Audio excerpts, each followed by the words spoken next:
Hey guys, we're at the end of the year, so this is a great opportunity to talk about marketing planning for next year. So in this video, I really want to help you plan your marketing for next year.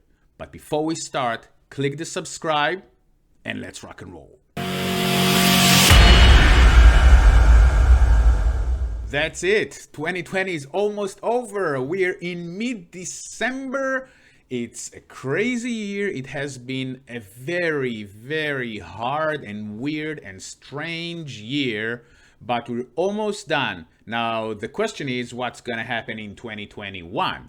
So from a marketing point of view, it's just like any other point of view for 2021, huge question mark. We really don't know what's going to happen next year. What we do know is that e-commerce will continue to rise. Now, the problem is, e-commerce or not, most business owners don't have their marketing plan for next year, and this is where I want to help you. Because 2021 is a big question mark, doesn't mean that you shouldn't plan. You need to look forward and you need to plan in advance, at least at least like the big picture. So let's start. The most important thing you need to understand is that you have two things: your product and your customers. That's it, nothing else.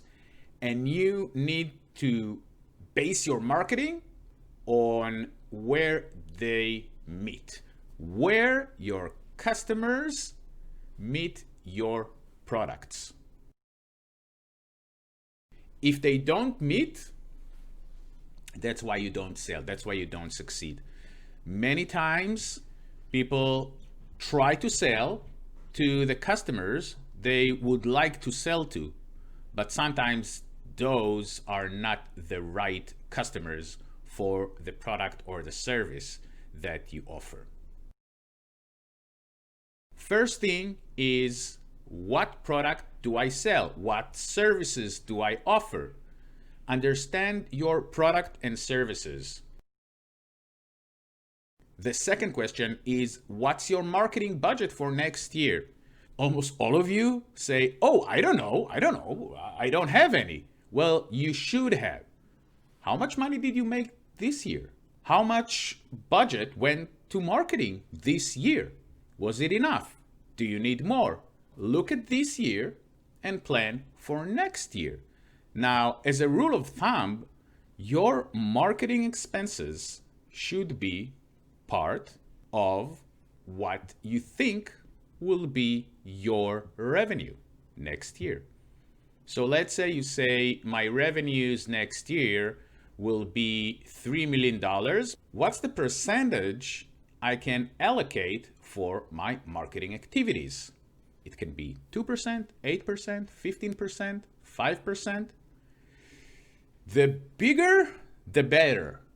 Just so you know, many companies allocate a bigger budget for marketing when things are great, because things will not stay great forever. So it's better to spend a lot on marketing with amazing initiatives and spend more on surveys and research and understand your customers better and understand their pain points and try different venues and sponsor because you have more money right now because things are good.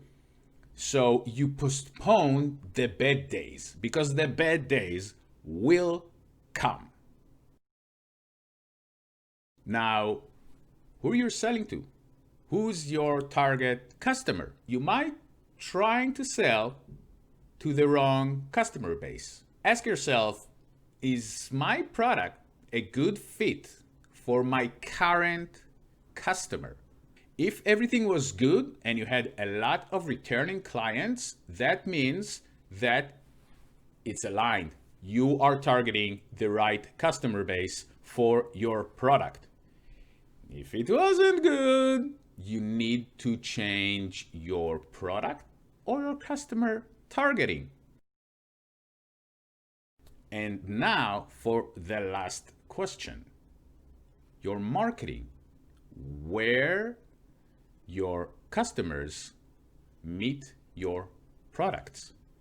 Online shop, brick and mortar, Spotify, podcasts, on social media, what kind of social media, newsletters or not.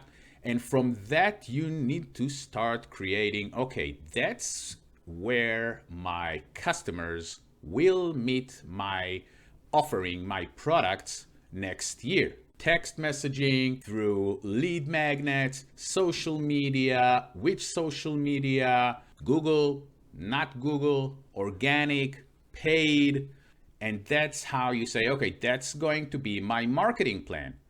I know what I'm selling, I know my budget, I know who I'm selling, and if it works or if I need to, or if it doesn't, so I need to put more money into finding and targeting the right customers, and then where I'm going to do that.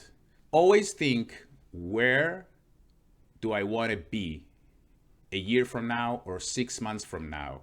So say, okay, this year I made that much money. This year I got that much engagement on my social media.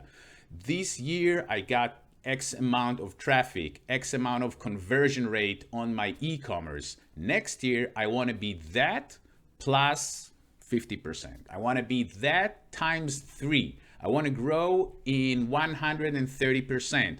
I want to grow in 30%. You have that goal. Now you know how you're going to achieve it by planning. That's the budget. Is my budget enough for that growth? Either I'm going to allocate more money or I'm going to take it down a notch. That's how you do it. Just do it. Whatever it is, you have to plan for next year. So next December or next September, actually, you can see where you at. Did it work or not? And every month you can see, am I on the right track or not? What do I need to change? What worked? What didn't work from the plan that I had on December? So next December, your plan will be better and you will get better in planning. Go kick ass.